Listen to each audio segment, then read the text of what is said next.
у Німеччині знайшлися теж ті, хто сприяли продажу турбін Siemens окупованому Криму в обхід санкцій. Так от, прокуратура Гамбурга у Німеччині обвинувачує 4 німців та 1 громадянина Франції і Швейцарії, що вони порушили санкції Європейського Союзу, коли допомогли експортувати газові турбіни Siemens з Гамбурга до Санкт-Петербурга. Про це повідомляє Reuters.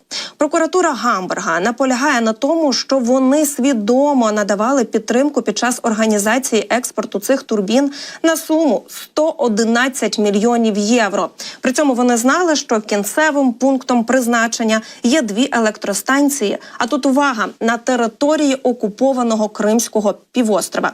Давайте послухаємо.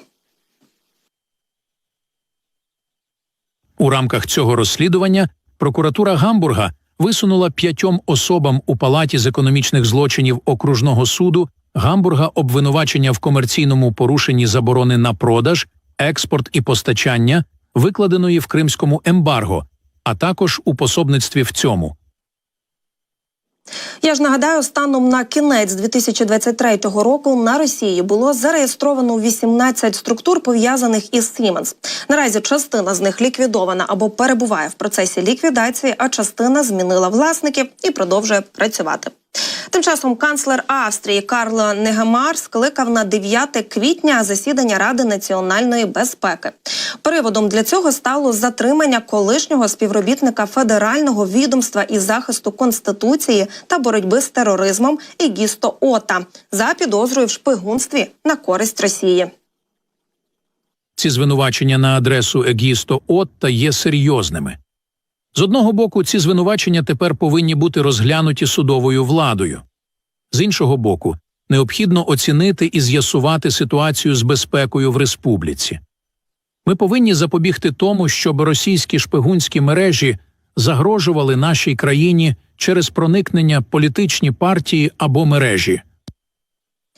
Колишнього офіцера вже реформованого Федерального відомства із захисту Конституції та боротьби з тероризмом Егісто Ота затримали в Австрії у п'ятницю. Все через зловживання службовим становищем та ведення розвідувальної діяльності на шкоду Австрії. Тож суд ухвалив узяти його під варту. І за даними слідства, Ото ніби передав російським шпигунам вміст мобільних телефонів високопосадовців австрійського МВС, а його колишній зять, який, як вважається, сприяв цьому злочину, також затриманий. Тож, як бачимо, Кремль все ж таки має ще багато своїх рупорів у світі. Зокрема, кривава рука бункерного диктатора може дотягнутися і туди, де б, здавалося, вже не повинно бути і російського сліду. Але маємо те, що маємо. І це вкотре свідчить про те, що ще більше сьогодні світ повинен усвідомлювати те, що Путін насправді не зупиняється і він намагатиметься робити все, щоб не тільки Україну все ж таки захопити, але й зрештою і ті країни, якими зазвичай погрожують його путіністи-пропагандисти у своїх брехливих телеефірах. Зокрема, мова йде і про країни Євросоюзу, тому що знаємо, що вже не раз пропагандисти казали про те, що вони, в принципі, там готові і на Францію, і на Німеччину йти, і так далі. Тому треба дійсно бути тут пильними зараз також усім службам і в Євросоюзі.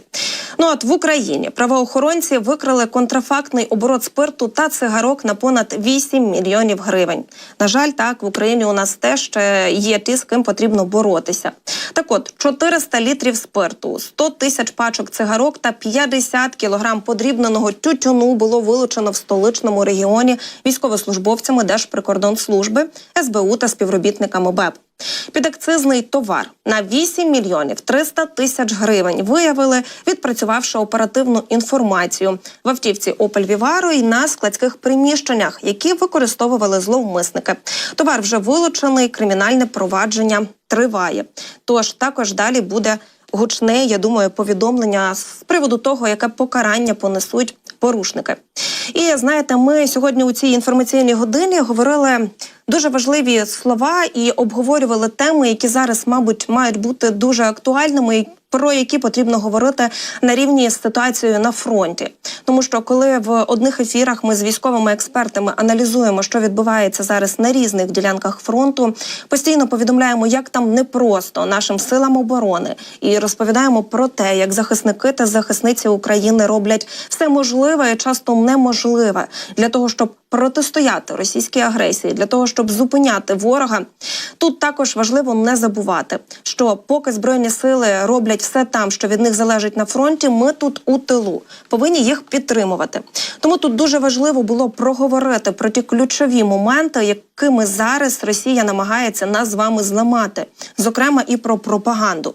Тому що усі ці фейки та різні такі постановочні кадри, якими Росія атакує українців у соціальних мережах, вони що роблять? Вони підривають нашу з вами віру у перемогу. Вони підривають нашу з вами віру в Україну. А це нам зараз дуже не потрібно. І не тільки зараз. Тому що наша сила в єдності. І що б там не було, ми тут самі розберемося в своїй країні, демократичній країні, найкращих в світі людей, що нам робити.